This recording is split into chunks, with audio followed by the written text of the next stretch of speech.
L'importance de mettre en place un processus logistique dans la gestion des flux d'informations et les flux financiers.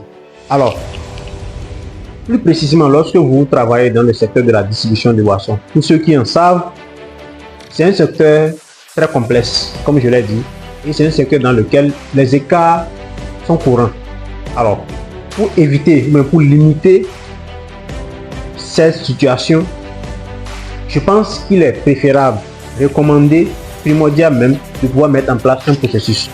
On avait déjà parlé de la mise en place du processus dans la gestion des flux physiques. Et nous allons parler ici maintenant de la mise en place des processus qui vous permettent de gérer efficacement les flux d'informations et les flux financiers. Alors, qu'est-ce que je vais mettre par là? Lorsque nous prenons par exemple une structure de distribution de boissons, en quoi consiste la gestion des flux d'informations?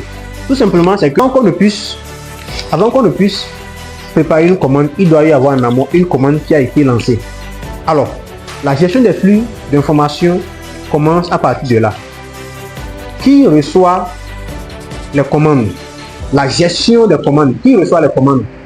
Lorsque les commandes sont reçues, dès qu'on se dirige pour pouvoir valider ces commandes-là.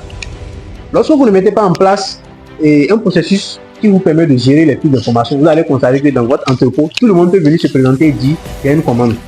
Et on peut sortir les produits sans que personne ne sache qui a demandé à ce qu'on puisse sortir les produits, qui a demandé à ce qu'on puisse préparer la commande.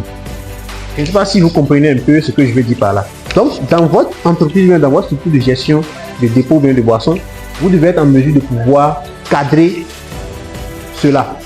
Vous devez définir comment est-ce que les flux d'informations doivent être gérés. Qui reçoit la commande? Qui donne l'ordre? Qui valide la commande avant que la facture soit établie? Alors, comment est-ce que ça se fait, la communication avec les clients? La communication avec les partenaires?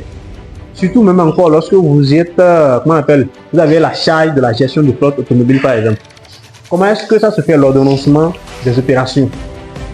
Qui donne l'ordre pour qu'un véhicule puisse charger les produits pour aller livrer à un client? Donc il y a tout ça là qu'on met dans la gestion des flux d'informations.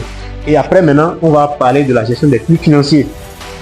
Ceux-là qui ont fait carrière dans ce secteur d'activité savent pertinemment que c'est le secteur dans lequel la majorité des distributeurs rencontrent un problème. C'est, je dirais, la dilapidation, mais la fuite de certains agents qui travaillent dans leur société. Donc, fréquemment, on constate ce phénomène-là. Vous allez constater que des agents, de temps en temps, vont lancer des avis de recherche stipulant qu'un responsable gestionnaire de stock, un responsable a abandonné son poste. Et quand on fait les recherches, on constate qu'il est parti, il est parti avec une somme considérable. Donc, ce qui vous impose, ce qui vous amène à pouvoir mettre en place un processus qui vous permet de gérer les flux financiers.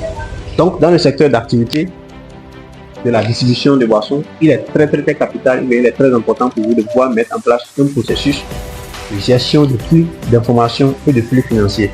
Comme je l'ai dit toujours, la mise en place d'un processus vous permet en ce moment, lorsque vous êtes confronté à des situations de difficultés, de pouvoir situer les responsabilités et ça vous permet de gagner énormément de temps. Mais lorsque vous ne le faites pas, vous allez constater que les opérations dans votre entreprise n'auront aucune logique et chacun fera ce qu'il veut. Donc voilà un peu ce que je voudrais partager avec vous par rapport à la mise en place et au suivi et à la mise en place des processus logistiques dans la gestion des flux d'information et des flux physiques. J'espère que vous avez appris quelque chose de plus. Et pour ceux-là qui sont dans d'autres secteurs d'activité, dites-nous comment est-ce que vous mettez en place ou vous appliquez les processus logistiques dans la gestion des flux d'information et la gestion des flux physiques. Merci beaucoup et on se dit à la prochaine.